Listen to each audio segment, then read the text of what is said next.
Muy buenos días a todos y a todas. Agradezco su presencia y su participación en esta ceremonia y en estos diálogos que se abren como una forma de compartir nuestra experiencia y compartir nuestras búsquedas. Si alguien esta mañana tiene a bien compartir alguna pregunta, alguna experiencia, adelante, por favor, es un buen momento.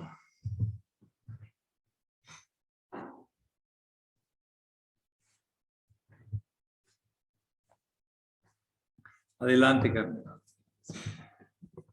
Buenos días, querido maestro. Yo le quería preguntar, ¿hasta dónde es la responsabilidad de uno como padre de ayudar a los hijos, de apoyarlos? Tengo esa duda, no sé hasta dónde es como lo correcto o el límite sano. Gracias, Sí, maestro. gracias. Sí. La pregunta es, ¿qué es lo que pueden y qué es lo que no pueden? Si no pueden, hay que ayudarlos. Y si pueden, hay que dejarlos. Que saquen ese potencial de crecimiento, esa afirmación. Si no, se van a volver inseguros, dependientes, y eso no es una buena legado que les damos. Que ellos aprendan a resolver sus problemas. A lo mejor, como cuando de chiquitos se caían, pues uno los levantaba, pero llegaba un momento donde decía, no, ahora te toca levantarte a ti. Te toca asumir tu responsabilidad. De hecho, las primeras etapas ahí, la primera etapa es de mucha dependencia, natural, porque se siente inseguro el niño, natural. Se siente inseguro sin la mamá o el papá al lado. No se sienten normalmente seguros. Pueden ser arriesgados, pero inseguros.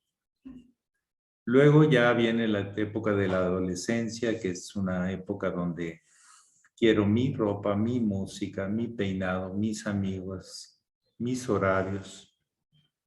Aún todavía sin saber las repercusiones profundas que suceden en los actos.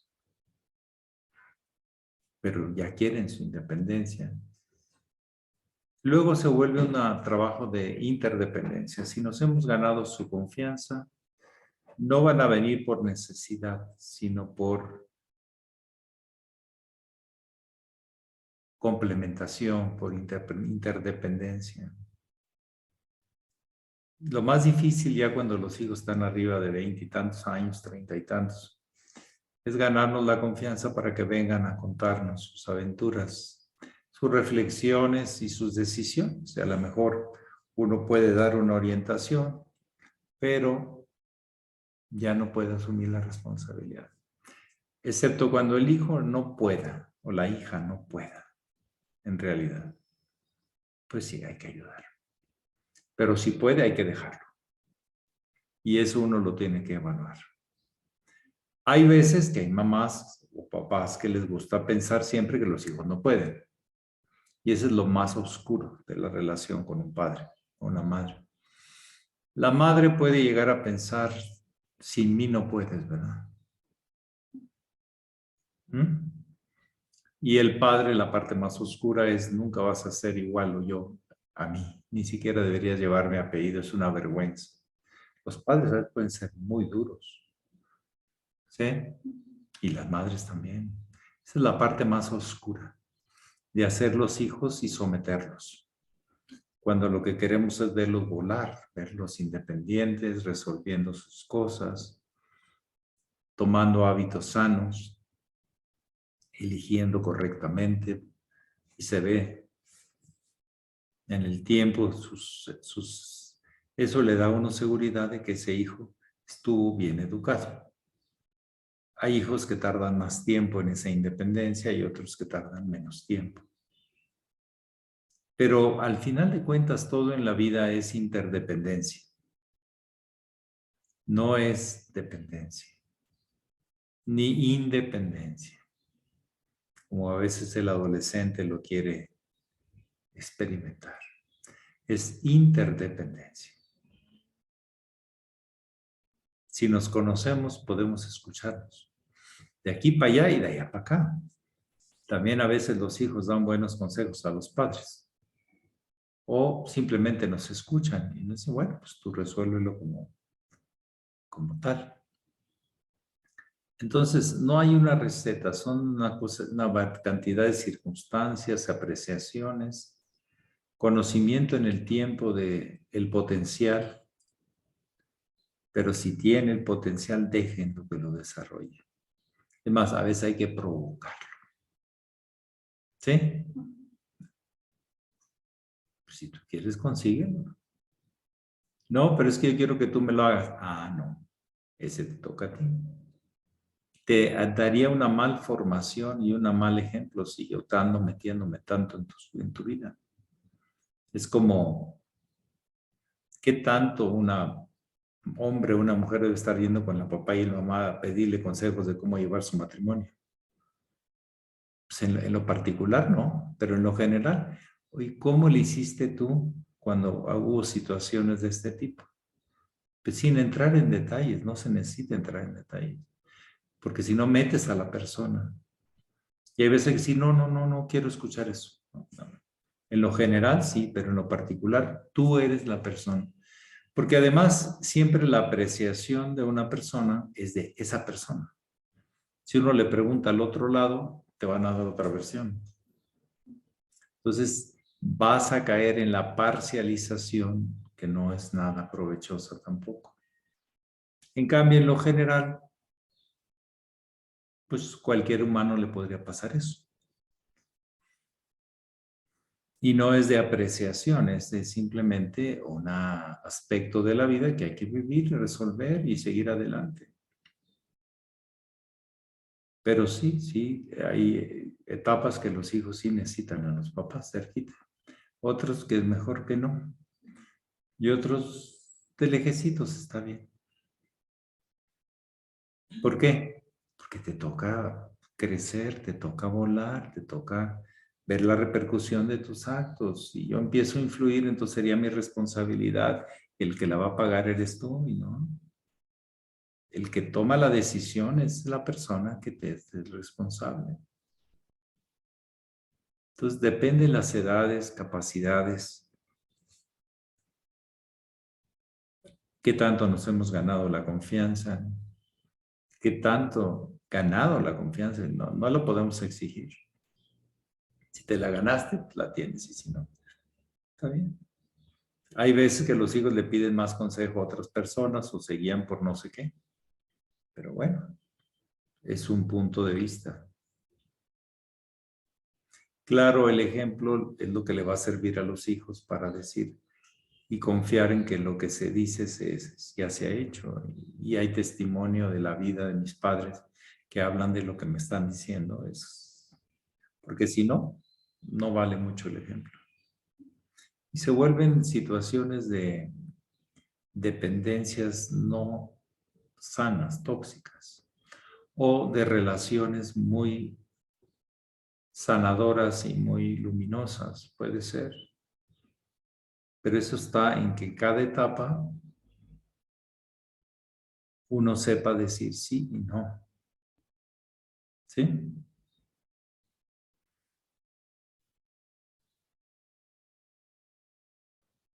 Pero bueno, hay formas y formas. Y el tiempo nos va a decir si escogimos la correcta. Hay veces, como se dice en la tradición, es karma hacer como es karma no hacer. O sea, debiste hacer y no hiciste. No debiste meterte en eso y te metiste. ¿Hasta dónde sí, hasta dónde no? Hay veces que los hijos quieren más que ser escuchados que ya a cierta edad que ser aleccionados o que le demos una prédica. ¿Sí? Quieren más ser escuchados, respetados, valorados como son. Y sí, dar un poco de ánimo adelante, toma tu decisión. ¿Y tú qué piensas? Regresárselas. Porque si uno luego la agarra, entonces la responsabilidad es de uno y la falla es de uno. Y no debe uno hacer eso hace daño. Y lo otro es sanador. inspirar, motivar, confiar. Los padres tienen que confiar en sus hijos, pase lo que pase. Los conocen de muy adentro. Aún en silencio, no estárselos diciendo, por favor. Ay, las mamás o los papás, ay, tú eres lo máximo, tú eres lo máximo, tú eres el más bonito, tú eres el más inteligente. Generamos un problemón en los hijos, ¿sí? De egolatría y de dependencia, de que nadie me dice tanto. No, cuidado. Internamente hay que darles confianza, pero dejarlos independientes desde lejitos. Pero entonces es una relación más bien interdependiente. Pero tener mucho cuidado con usar a los hijos. Como decía Gibran, el maestro, poeta, los hijos no son tuyos, son de la vida. Te ha tocado ayudarlos a salir adelante, pero no a que dependan de ti.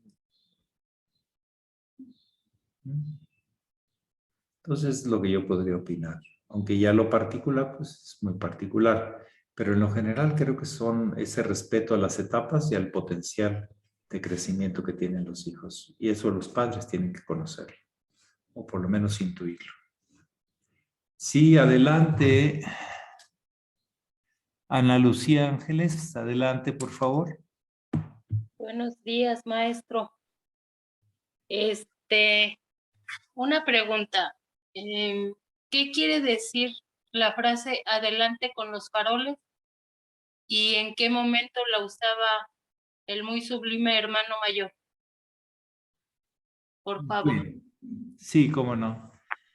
Adelante con los faroles, investigué, y es una cuestión venezolana de un barco y de que tenían que salir de la bahía, y entonces dice, adelante con los faroles, sigue a los faroles, sigue a la luz.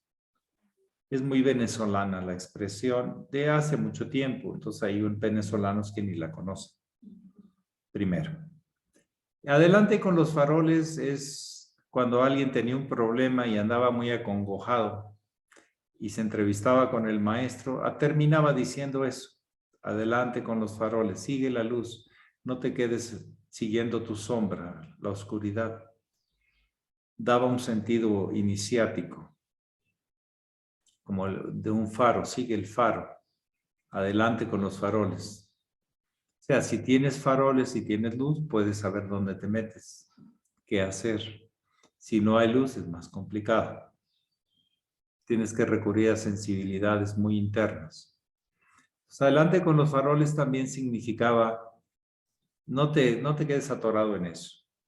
Adelante con los faroles, síguele, adelante. Porque la gente se quedaba atorado con cosas. Entonces decía, adelante con los faroles. Alguien, por ejemplo, para no tener sentido de culpa, adelante con los faroles. Sí, ya, ok, cometiste un error, ofrece disculpa y adelante con los faroles. Tenía ese sentido de que la vida no se agota, no te quedes en el pasado, sigue la luz que está en presente. Y le daba un tono un poco despreocupado. No era un mandato, un señalamiento. Adelante con los faroles. No. Adelante con los faroles. Vamos para adelante. ¿Sí? Le daba un sentido así como, vas a descubrir más cosas, no te quedes en eso. ¿Sí? O cuando alguien venía con sentido de culpa o arrepentidos, toda esa gente adelante con los faroles. La usaba mucho el maestro, pero tiene su origen en una serie de circunstancias en Maracaibo, Venezuela en particular. Recuerdo que lo leí. Bien, entonces por ahí más o menos. Entonces usted cuando tenga un problema y está atorada, adelante con los faroles. Vamos a encontrar la solución, ¿sí? Pero un poco pues, sin cargas, sin debo de, ¿no? No, la vida tiene oportunidades, no te me quedes ahí. Síguele adelante, pero sigue la luz. Es que uno se puede ir buscando la sombra que trae detrás o puedes seguir la luz que siempre está adelante. Sobre todo si uno está bien orientado hacia el oriente. Hacia el oriente siempre habrá luz. Hacia atrás está tu sombra. ¿Qué provoca la misma luz? Que no alcanza la luz a llegar, que tú la tapas. Uno es el que tapa la luz. No me la tapa nadie, yo. Hago mis tapaderas, mis represiones, mis negaciones, mis proyecciones, etcétera, etcétera. ¿Algo más? Gracias, maestro.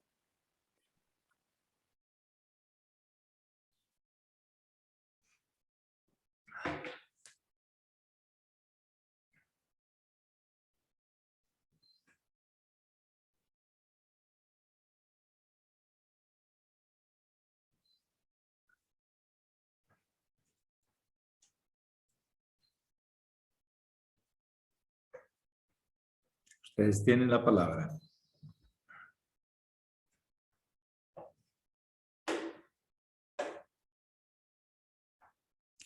Adelante, Claudia. Buenos días, maestro. Buenos días, hermanos. Maestro, ¿cuál es su concepto de brujería?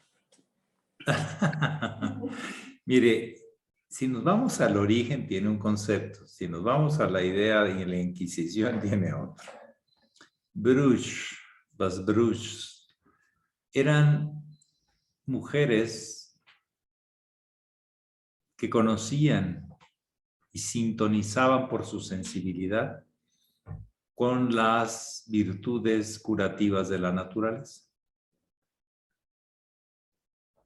Eran personas que se transmitían el poder de las plantas y de la autosugestión, de la autohipnosis, todo ese mundo astral, energético, lo conocían muy bien.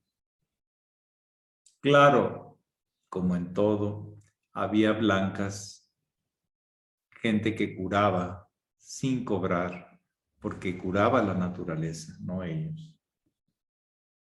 Con amor, con ternura. Y eran personas que cultivaban sus cosas, agradecían cuando cortaban algo para servir. Es una cuestión femenina mística muy especial. Las brujas. Pero también hubo su contrapartida de las brujas negras, que trataban de dominar, cobrar, exprimir a quien llegara, porque necesitaban más poder. Hubo de las dos, pero originalmente es de mujeres conocedoras de las vibraciones y las partes curativas de la naturaleza. Si no lo sabían por el medio intelectual, lo percibían. Mujeres muy sensibles, amantes e inmersas en la naturaleza. Esas eran las brujas. Como llegó a haber brujas oscuras o de la magia oscura, acumuladoras, vengadoras, resentidas, querían demostrar su poder. De ahí se agarró la Inquisición y hizo lo que se llamó la cacería de brujas. Y a toda mujer que la consideraban algo psíquica, la consideraban bruja. Si fuera la mejor persona del mundo o no, se le consideraba bruja. Casi hasta las herbolarias eran brujas, todas eran brujas. Empezó una paranoia y la famosa cacería de brujas de la Inquisición. Pero siempre hubo, como en todo tipo de magia o en todo tipo de eventos o profesiones, y no solo de la brujería, gente blanca y gente negra. Hay abogados muy oscuros que te sacan hasta la sangre y gente que te ayuda. Hay psicólogos que te dejan loco y hay psicólogos que te ayudan a salir de la locura. Siempre hay blancos y negros. Hay iniciados que te meten en un enredo de prácticas y tonterías y otros que te sacan de las tonterías para que vivas con claridad tu vida. Entonces, en la brujería no es parte, ¿no? Tiene la connotación en este momento y en nuestra cultura mexicana que las brujas son siempre oscuras, y lo cual no es cierto. Hay mujeres que tienen el don de curar sin esperar nada, sin someter nada. Son altamente amorosas y que cuidan a las personas, como cuidan la naturaleza, sus plantitas. Los animales le rinden tributo y son muy cercanas a esas personas, ¿sí? Porque no se sienten agredidas. Pero hay otras que ni así de lejecitos o ni de lejecitos. ¿Sí? Hay de todo. Pero el maestro de la Ferrer habla algo de esta tradición de las brujas. Ahí de hecho hay una, creo que un propósito que se llama la brujería. Tiene cosas muy interesantes, pero eran sobre todo que personas que tenían la capacidad de curar magnéticamente y por plantas. Pero también sus actitudes eran muy lindas, sanas, amorosas, altamente te cuidaban, ¿sí? Y nunca cobraban. Y muy trabajadoras para el cultivo de sus propios remedios para cuando llegara alguien ellas tener con qué curar. O sea, eran muy misericordiosas, por decir así, muy ayudadoras de gente. Y en todos los pueblos aparecían gente que tiene facultades de más sensibilidad, hipersensibles. Unos lo usan para el bien y unos lo usan para el mal. El mal busca proyectar el dolor y el poder, por eso matan animales.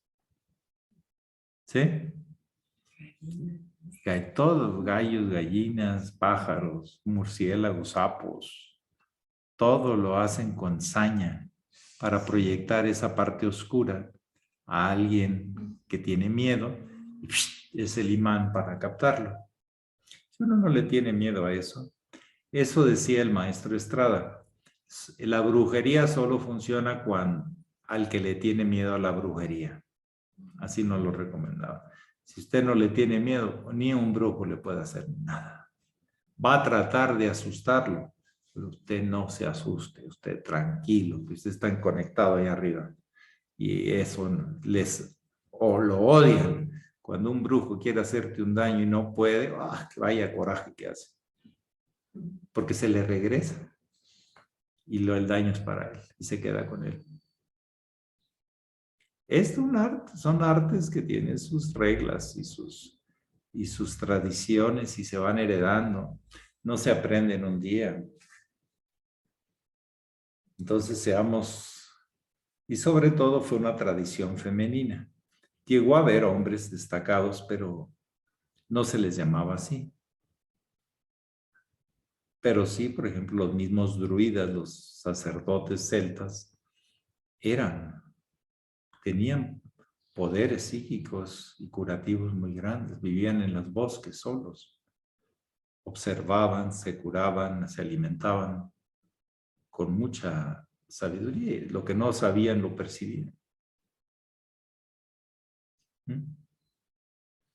Lo clásico es ver, por ejemplo, a Blancanieves con todos los animalitos alrededor cantándole y queriendo jugar con ella, ¿verdad?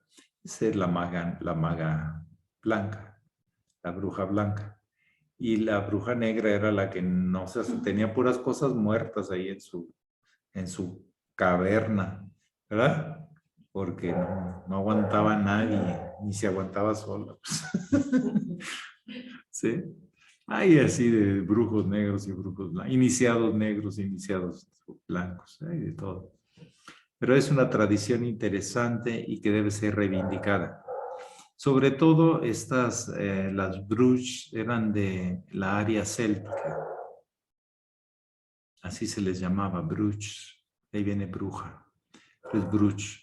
Estas brujas eran de toda la parte norte de España. Todavía hay. De la parte norte de Francia, de algo de Alemania. y del sur de Inglaterra. Toda esa zona céltica había tradiciones orales muy importantes que se fueron perdiendo y se tuvieron que esconder ante la persecución por la cacería de brujas, como catalogándolas igual, lo cual no era cierto. ¿Mm? Hay errores en la historia muy graves en ese sentido.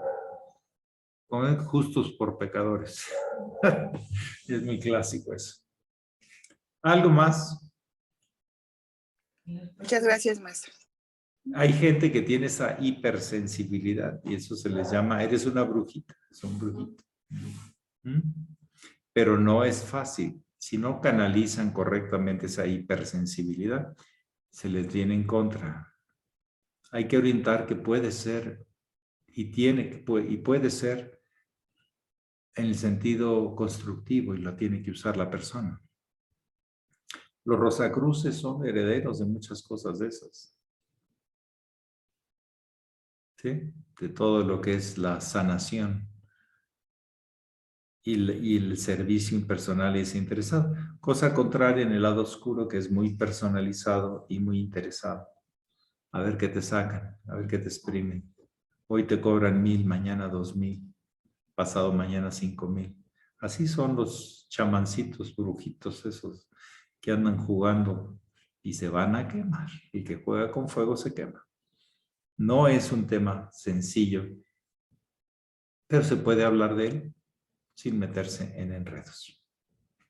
Por eso en este tiempo también nosotros como iniciados no nos metemos tanto a la sanación psíquica, porque tiene naturalmente sus riesgos.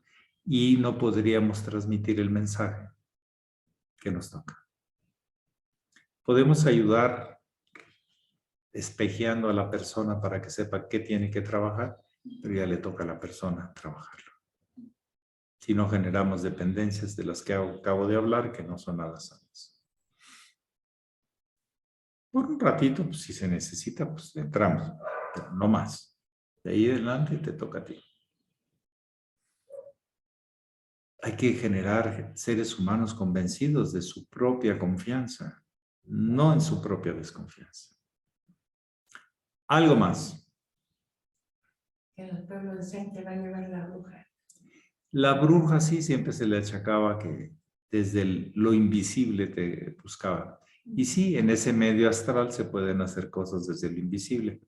Los famosos amarritos y cositas de esas que son muy peligrosas. Tienen sus riesgos para el que las hace y para el que las pide. Porque están normalmente cargadas de odio, de rencor, cosas que al final acaban pudriendo a la persona, degradando sus facultades. ¿Mm? No te hace más vengarte. No.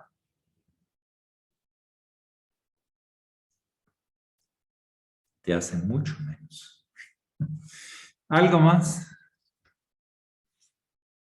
Y si alguien ofrece ese tipo de servicios y cobra, no le agarren la palabra. Los únicos que realmente pueden hacer algo son los que no cobran. Ni se cobran de otra manera, porque hay varias maneras de cobrarse, ¿verdad? Hay veces que hombres no se cobran con dinero, se cobran en la cama. Y eso no es correcto.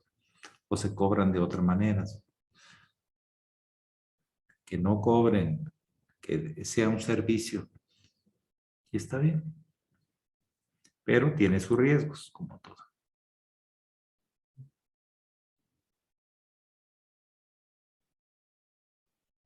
Algo más. Por eso hasta los maestros de eso usaban horarios, días, aspectos astrológicos y todo para hacer ciertas cosas, para no tener en contra o en conflicto las circunstancias. Pero el maestro Estrada nos enseñó que con o sin, a favor, eso se tiene que hacer y lo vas a hacer con esa confianza. Pero hay que tomar en cuenta que hay momentos más benignos. El maestro Laferrier sí veía eso antes de hacer ciertas cosas. Cómo andaban el ambiente. ¿Mm? En lo visible y lo invisible, claro. Algo más.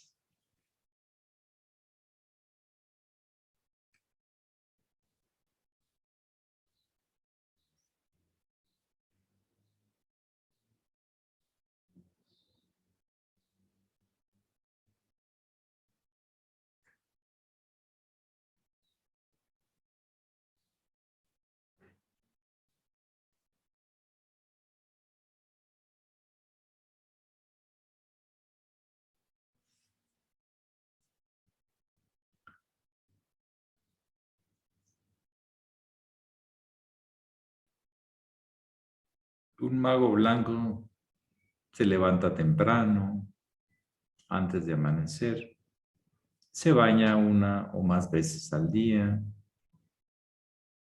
anda limpio, pero trata de hacer cosas también sanas, en sus actos, en sus palabras, etc. Adelante, Oscar Munita, desde Chile.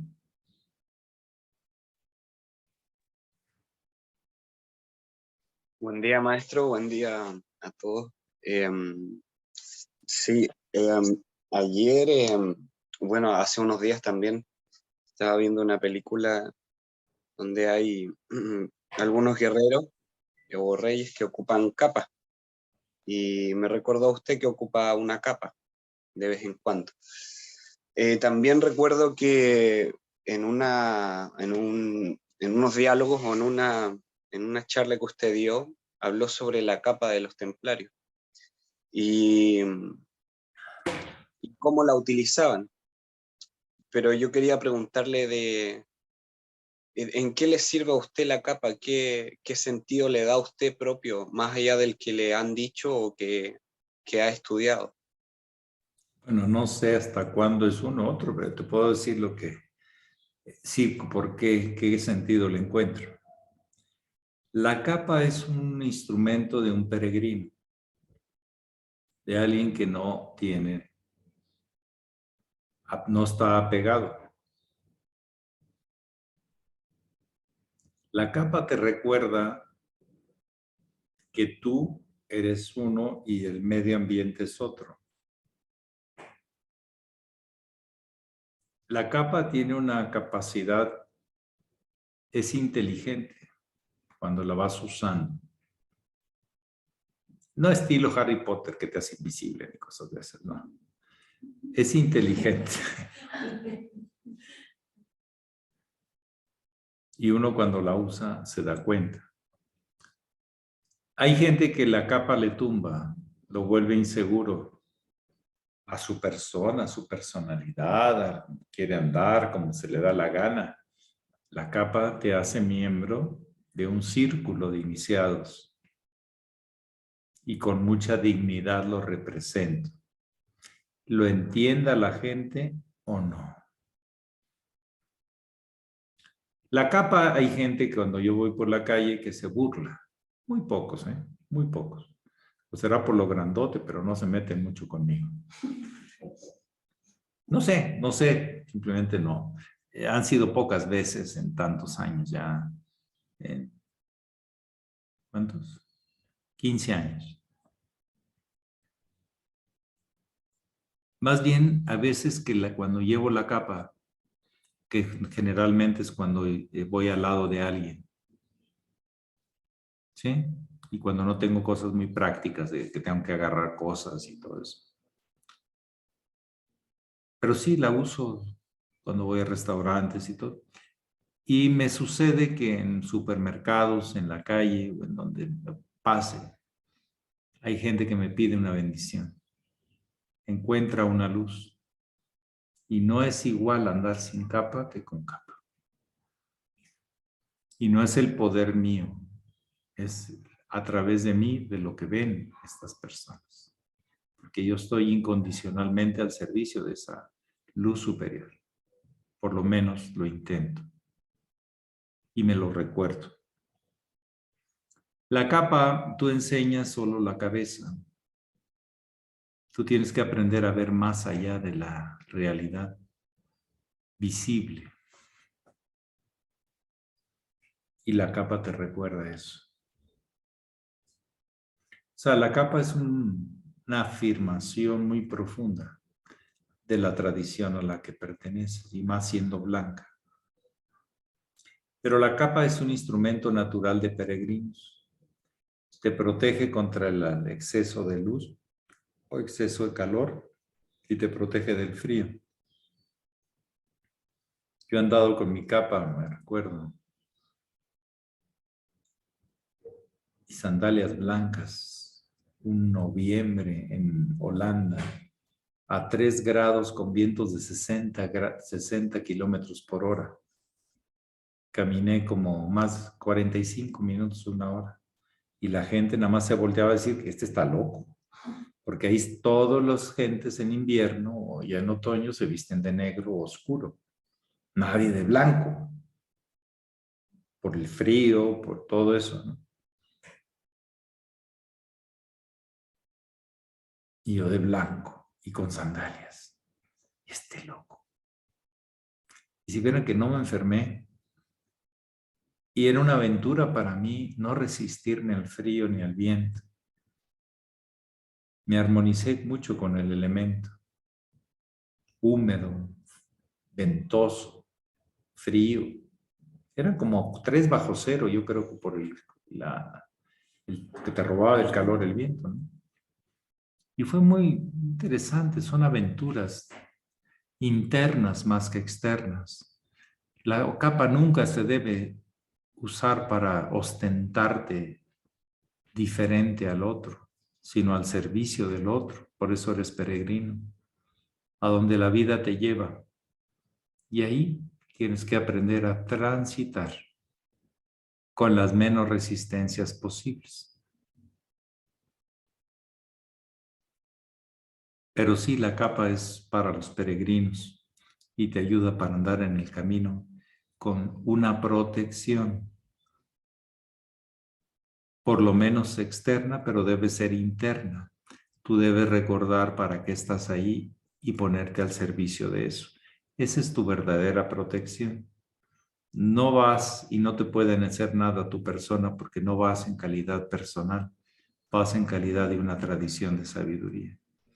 Y la gente lo capta, mucha. Otros aprovechan para sacar sus represiones, pero muy pocos, por lo menos conmigo. Los niños les encanta que uno ande con capa, ¿sí? Porque me dicen Gandalf y me dicen Vandeldorf y no sé cuántas cosas. Sí, y los Jedi.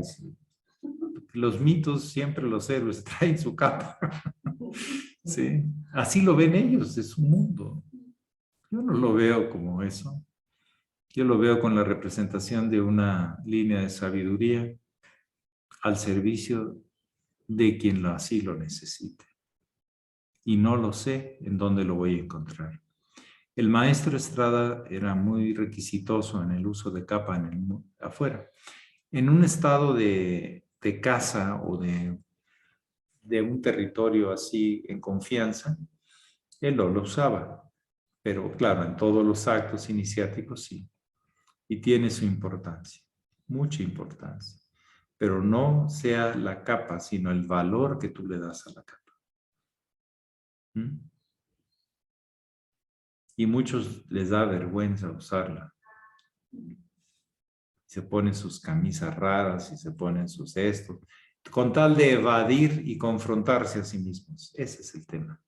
Y el que la lleva con dignidad creo que se está confrontando a sí mismo y trascendiendo su personalidad, en vez de ser víctima de su personalidad, de su ego. Pero bueno, yo creo que si el maestro Estrada no hubiera llevado su capa, no hubiera tenido el mismo impacto. No representaría lo mismo. Y por eso el maestro de la Ferrer pidió a los que llamó misioneros, así les llamó misioneros, de 4º, 5º y 6º grado, llevaran capa, como las grandes tradiciones de maestros de los tiempos con las ciertas jerarquías de servicio, llevan su capa, están prestos a seguir camino tal como les toque, ante las inclemencias del tiempo o que el clima sea agradable.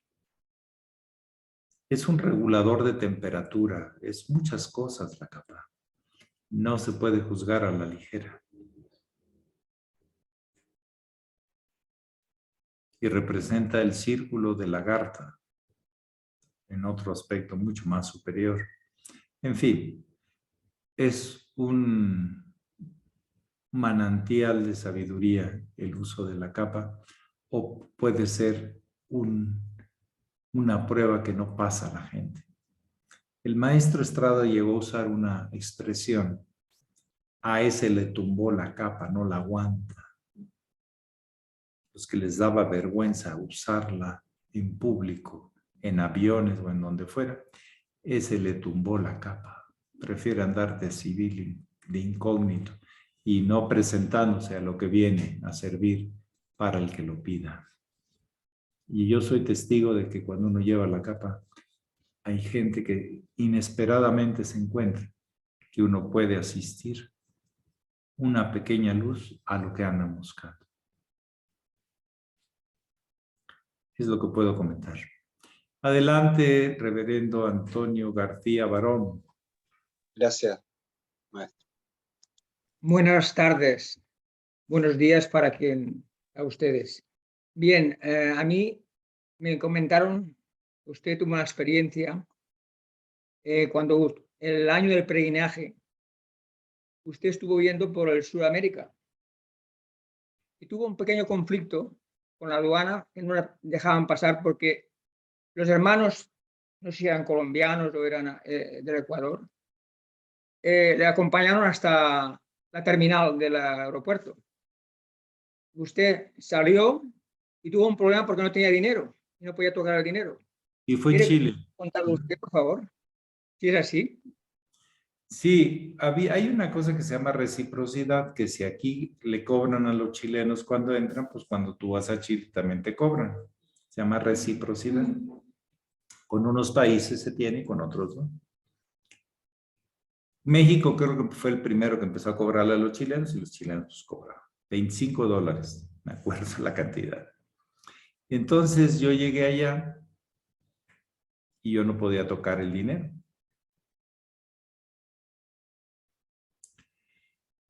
Y entonces, pues, decían, tienes que pagar esta cantidad, si no, no tengo, no puedo entrar a Chile.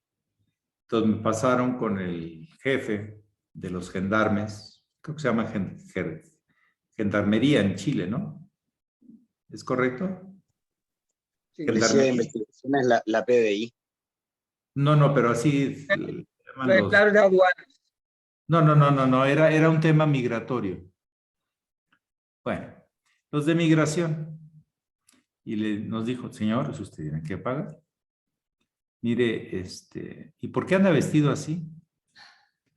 Pues mire, yo vengo en una misión espiritual y parte de este proceso es trascender la cuestión del dinero.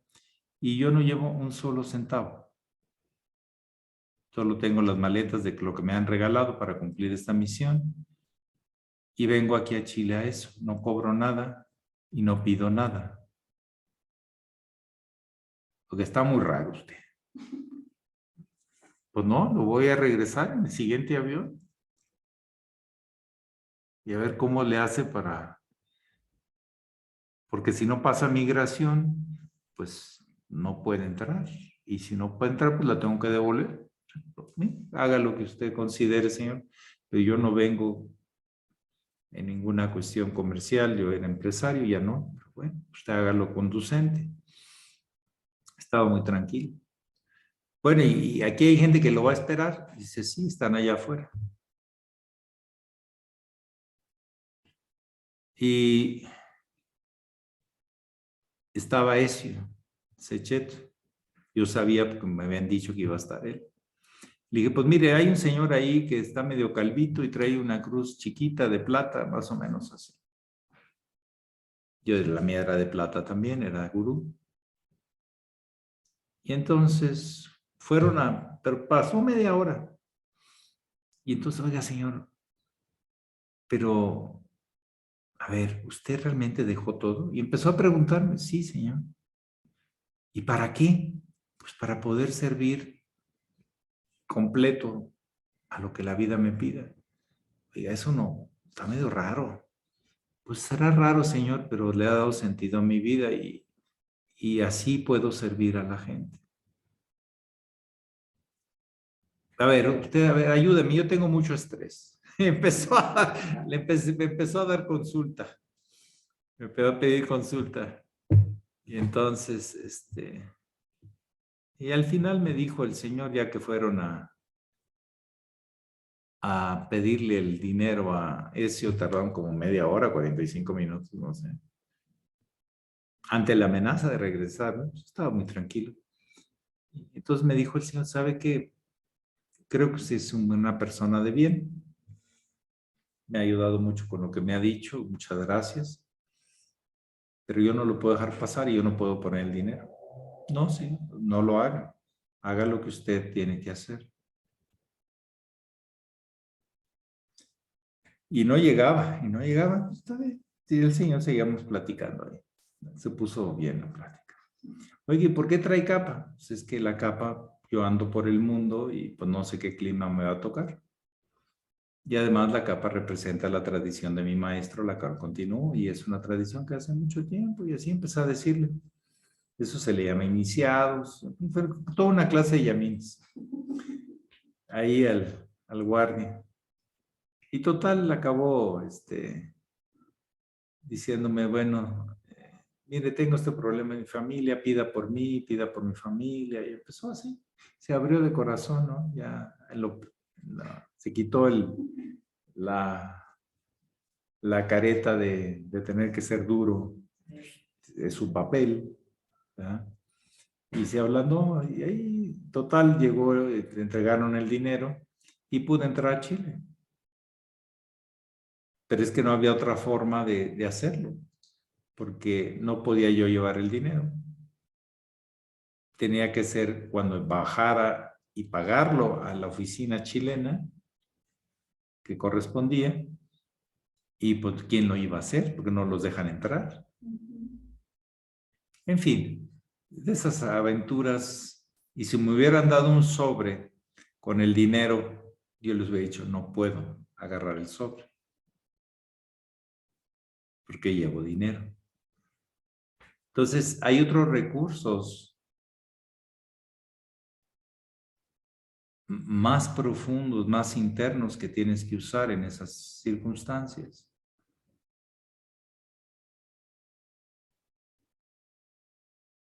Y estar en paz. Y si me regresaba, pues ese era mi destino. Y si me quedaba, pues ese era mi destino. Pero eso no lo iba a decidir yo. Eran toda una serie de circunstancias que se tenían que dar.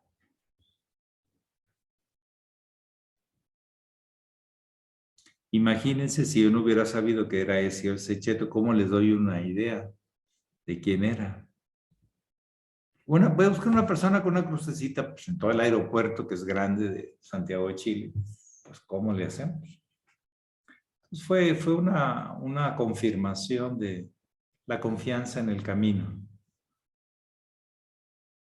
Y que si lo que se tuviera que hacer estaba bien. Pero yo no pedí esa exención. Haga lo que usted tenga que hacer. Yo me ponía en las manos de esa persona.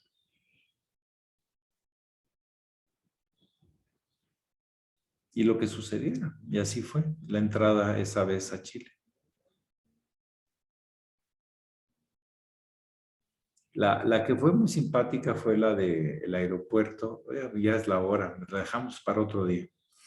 La de Colombia, la salida de México a Colombia, esa fue más simpática. Tuvo más anécdotas así. Pero esta de Chile fue mantenerme sereno y a mí iban a regresar. Porque es lo que tienen que hacer. ¿Sí? Pero yo tenía que hacer lo que tenía yo que hacer. Confiar. Bueno, que pasen muy buen día. Fax. Gracias, maestro. Buen día. A ustedes, Buen que día, maestro. Gracias. Buen día. Saludos